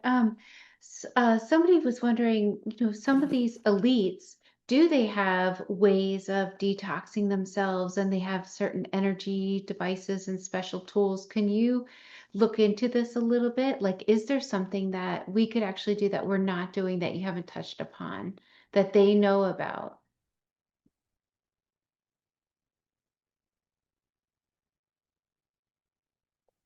And one of the things that they're doing is they are keeping themselves um, so very much nutritionally well balanced. And so they do recognize the power of like juicing.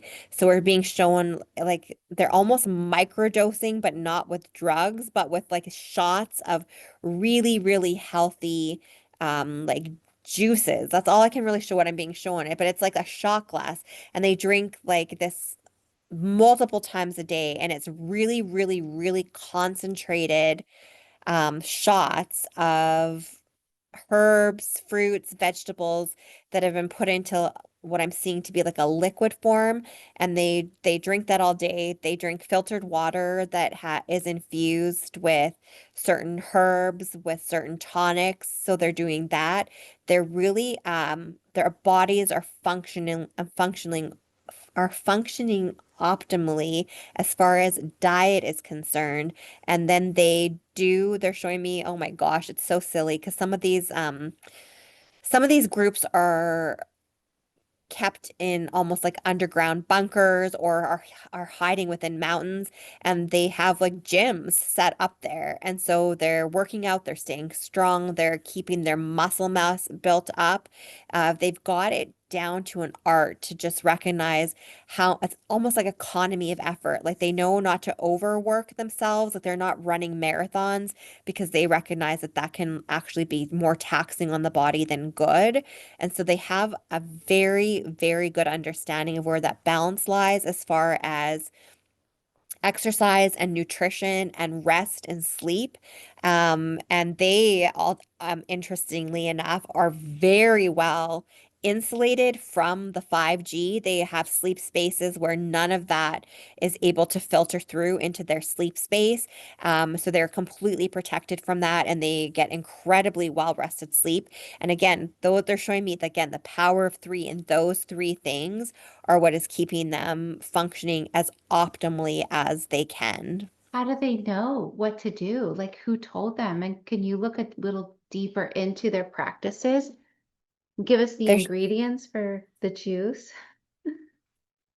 okay, just one moment, please. So there's multiple, they're drinking multiple different concoctions in a day, but one I'm seeing very clearly is something to do with wheatgrass. So that is being ground down into liquid form, mixed with ginger. There's a third ingredient here, just one moment. Ugh, it just does not sound good. It doesn't sound like it's going to taste good. I'm going to tell you what they're sharing. So it's ginger, wheatgrass, and celery, and that is in a really, really, like I said, really, um, they're showing me they have high-powered juicers, so you're not getting a lot of like watery juice. It's like a really nutritionally packed, like absolutely getting every drop out of the um, fruits and vegetables they use, but that's one that they really seem to prefer as far as the benefits that it provides is that one with the wheatgrass, the celery, and the ginger. And then the exercise they're showing me is weightlifting. They do get out every single day, even if they're in these caves or mountains, and they get out into the sunshine and get vitamin D in their eyes. And they're very specific about the timing of that. So they do it first thing in the morning, and they actually do watch sunsets every single evening. They get the sun in their eyes, and there's something they're showing me as far as the way that our brain works, watching the sun go down, that naturally encourages your cortisol to shift you into that sleep state, and then they're more ready to go into their chambers and go to bed. Um,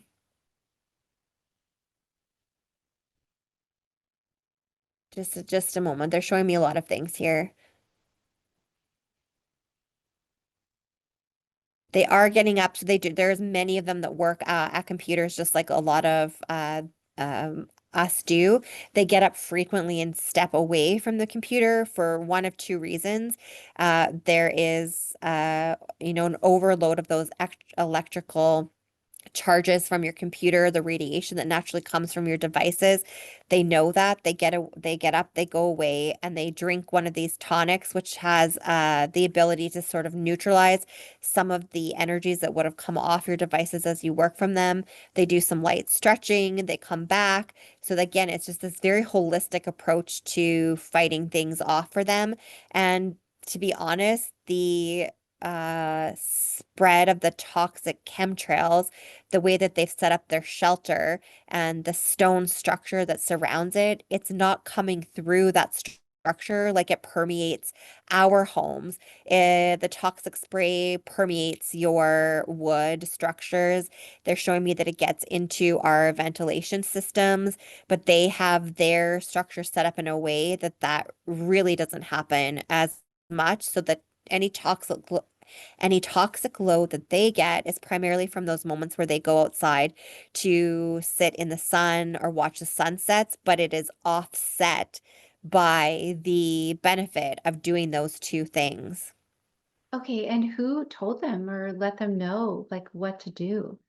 How do There they was know? there was no telling. It was this is information I'm being shown again, that this is information that's available to us all, but it is whether you are open to receiving it, willing to do the investigating needed to find it. They have a lot of scientists on their team. They have a lot of professionals from various fields of work. So the medical field, nutritional field, PT, OT, they have all of these practitioners that come with a wealth of knowledge. It's the best of the best of the best in their fields who are able to share what they knew. And then they also use what you talked about earlier, something as simple as AI and ChatGPT, and they input things into the computer and pull knowledge that way too, and then filter it based on how that resonates with what the learnings of the professionals on their team think, and they make a plan. They're showing me a boardroom with everyone sitting in there. They have manuals based on the information that they've been able to pull from the system and from, learnings that they've, had their team members learn in the past, and really sort of hone in on the pieces that are most beneficial and really be able to filter things down into what works best for them. Okay, well, what can we do? We know all this. We thank you for the juice, by the way. What can we do? I mean, moving forward, we want ourselves and our family and loved ones and everyone and animals to be healthy. So, what can we do right now? So I think we would just repeat a few things that we've already said. One, again, that social connection. Two, grounding and protecting yourself. Three, watching your diet, your physical activity, connecting with Mother Earth, connecting with sunlight. And then also, let's loop back to the start of this session where we talked about the worry and how you can almost constrict yourself with it. And that's what you can do if you leave this call today and just think about the tragedy of the state that we're in, and look what's going on and how can I possibly counteract this. You're not taking away the right message. You need to take away the message that you have the power. You are all so powerful, and when you get with one another in the same space, that power is uh exonified. It exponentially increases. So take away those messages, and don't forget that you're not alone, that we are in the skies, that we are watching, that we're not going to let this get to a level that you cannot be reversed from. So take all the tools we've given you today and choose to focus on those instead of choosing to focus on the problem. You have the ability to set an intention and an energy that goes out there that is one of hope and positivity, and one of overcoming and being more powerful than those in power that are trying to bring you down, and focus on that versus constricting yourself with the fear of what is being put out there to try and put you into that space of worry. Okay, just how powerful are we? I mean, so just say the people on this call, right? Are they powerful enough to just say, hey, my house, my family, I am fully protected, and it would be so? Like, can you explain like how we can use our power? You are incredibly, incredibly powerful. Now, the thing to remember right now in this space is that you're being hit on multiple fronts. So you can protect your water. You can ground and protect yourself to, help against the chemtrails. But you have to recognize that they're coming at you in every way possible. So you're going to ground and protect yourself today. And then you might pick up the phone as it's ringing and there's a call from a loved one and they're sick and they have cancer, and your walls of protection fall down because now you're completely worried.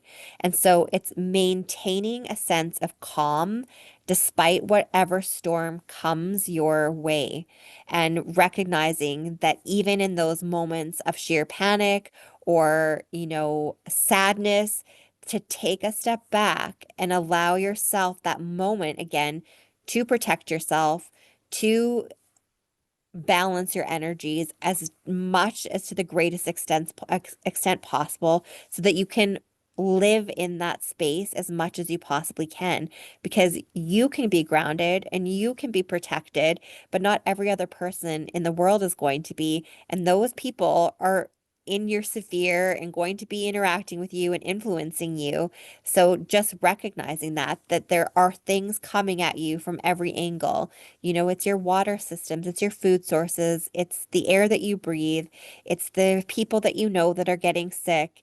It's, all of these things. And so when you're being hit on multiple fronts, sometimes those walls or defenses that you put up fall. And we just want to encourage you, again, take a step back, put them back up, put them around your loved ones, and continue to move forward. But it does protect. So say everybody on this call decides they just choose this own. Okay, like this is what I mean. So I had this client and she went through chemo, but she told her body, I refuse to lose my hair. And she didn't. She was more powerful over her body. She told her body, there's no way I'm letting my hair fall out. And it didn't. So can we put protection around ourselves and family and just that is totally going to work? Like I understand that we might lose some of it if we um succumb to negative feelings and like other people being sick and things like that, but do we actually have the power to shield ourselves for it to actually make a difference? I mean, I know we're being bombarded everywhere, but just how much power do we have? So much power. So much power. But one of the things that we can say is sometimes some of you will say, I will not lose my hair. But as it's coming out of your mouth, you're thinking of losing your hair and you don't believe what you're saying. And so you need to, again, take yourself into a space of visualization where you see the outcome being what you want it to be, connect with that, and then speak it aloud. In fact, what your friend did is perfect. Demand that it be so. But don't just demand it be so while internally you're quivering and feeling like this isn't actually, I don't believe this, and that's not going to happen. Put yourself in the right state of mind before you make those proclamations, align those energies, and then broaden that. There again, there's power in numbers. Do a prayer circle, do a group that says the same things and thinks of you, but be very careful about the people you're asking for help. You want them to truly want what's best for you. If they don't, then that energy is counteracting to a degree what you're doing. But bring those around you that love you and want the same things for you. Or if there's a group of you that all just want to feel as good as you can feel and protect yourself as much as you can. Maybe nothing's wrong yet, but giving yourself that so sort of proactive approach, come together and set those intentions together. Two minds is always better than one, and so forth and so on. So again, believing, visualizing and putting it out there and then expanding that in numbers. You are all so much more powerful than you recognize, and you have the power to completely overcome everything that's being thrown at you. You just have to put up the defenses that you can and have the belief that you have the power to do so. Okay. We're about 5 minutes till end. Can you scan this group and see what messages would most benefit them, or what would you like to tell this group? And also, I'm just wondering if you could protect this group. Could you just put the protection, even if they didn't really believe it? Could you just protect this group and their families and send healing to them? We would like to do an exercise with this group right now to really bring home a few of the things that we've talked about. So if everyone is open, or whoever is open, if you would like to join in this, we would like to put in action some of the things that we've discussed. So in your mind's eye, if you can at this moment, close your eyes and take a deep cleansing breath.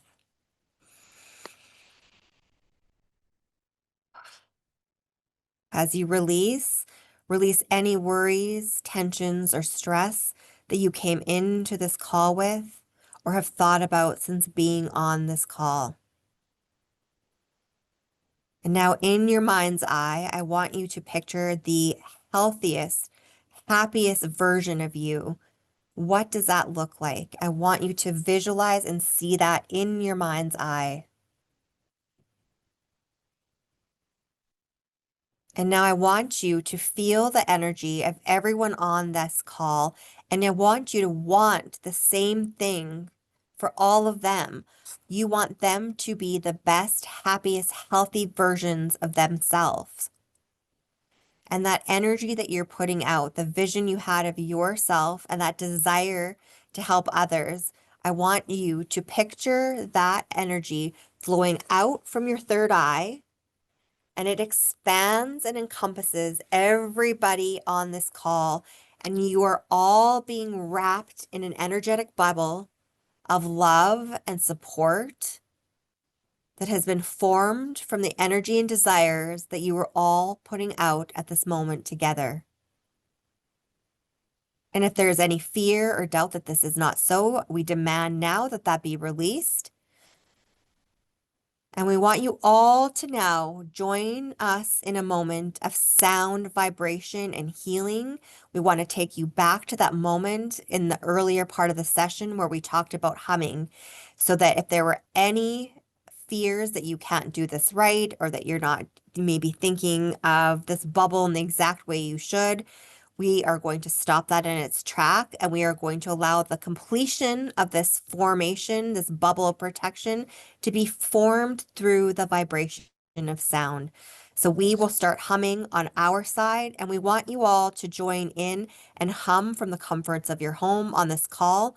And we will stop when we see the energetic formation of this bubble be complete.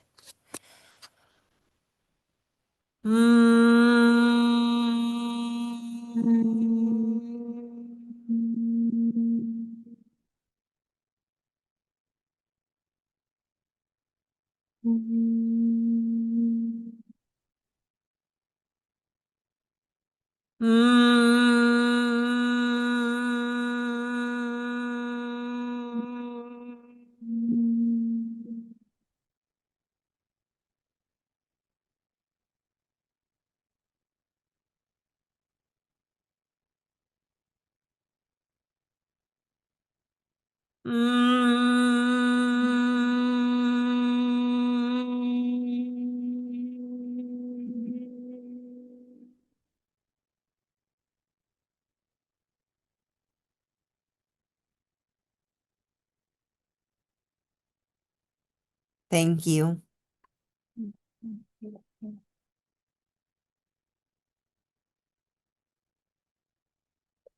We want to let you know that you are all surrounded completely with the love and light that you all shared for yourself and the vision that you were willing to share with others. You are completely surrounded in a protective, not just white bubble of light. Your energy came through with different colors. We are seeing a beautiful violet, dark purple, and almost reddy blue hue.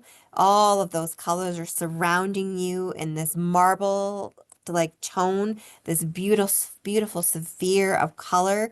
And those colors themselves resonate with chakras that are incredibly important, with your throat chakra, your heart chakra, and your root chakra. So you have grounded yourselves, you have protected yourselves, and you have shared the love of your heart with one another tonight.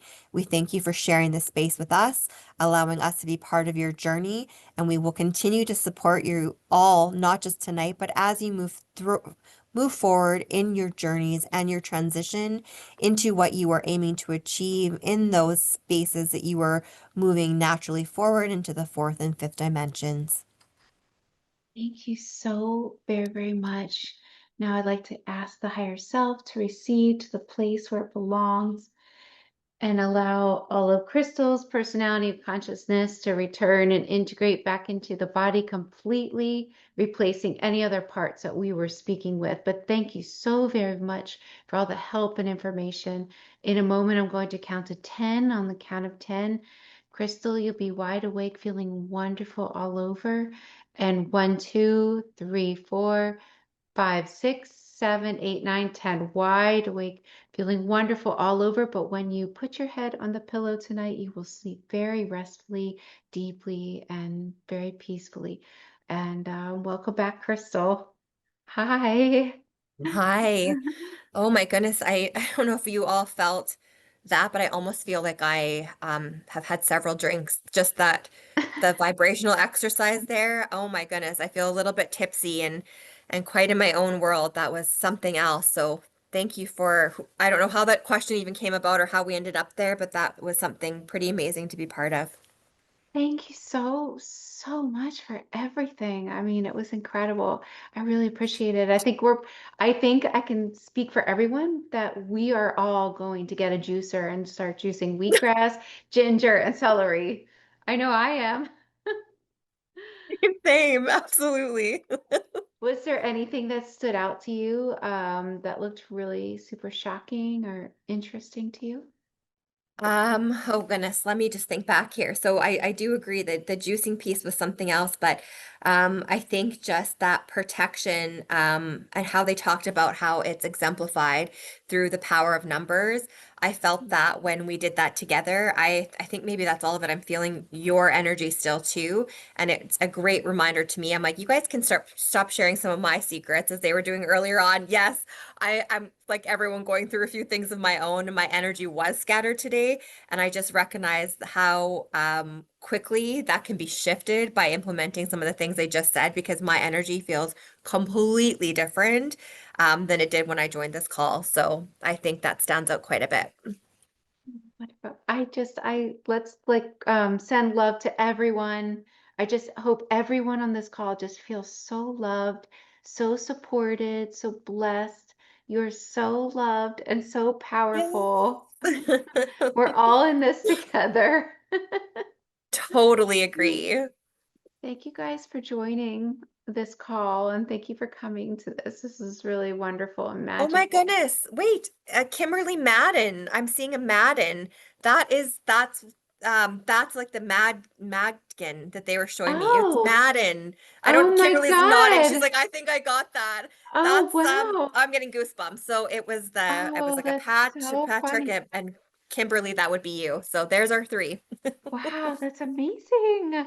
Oh my gosh, thank you so much. Thank you, everyone. And um, you can, we're gonna give you the recording probably tomorrow.